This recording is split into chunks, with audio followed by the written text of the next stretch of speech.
Naman ilang nireklamo sa manumalyang flood control project sa Bulacan, humingi ng palugit para sa paghain ng counter affidavit. May detalye, Radyo Manjairo sa Piña, Florida. RMN Live Report.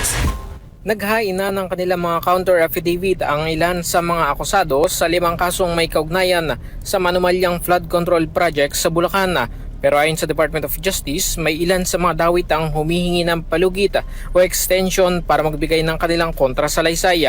Sabi ni DOJ spokesperson Attorney Polo Martinez, binigyan nila ang mga ito ng hanggang Biyernes para magsumite, habang kapag nabigo pa rin, tuloy na ang pagdinig at dedesisyon na ang kaso batay sa mga nakalap na ebidensya. So pag hindi sila nakapag-file, we will resolve, the panel of prosecutors will resolve the case based on the complaint and the evidence submitted by the National Bureau of Investigation.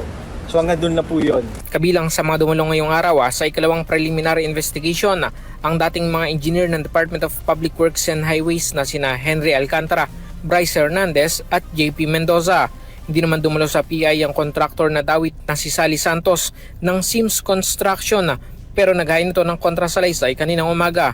Samantala nanawagan ng Justice Department sa mga individual na ipinaaresto ng Sandigan Bayan na sumuko na habang tumanggi namang magbigay ng impormasyon si Martinez kung alam na nila ang kinaroroonan ni dating Ako Bicol Party List Representative Saldico. Kasama mo sa DCXL RMN Manila, Radyo Manjairo, Peña, Florida, Tatak Carmen.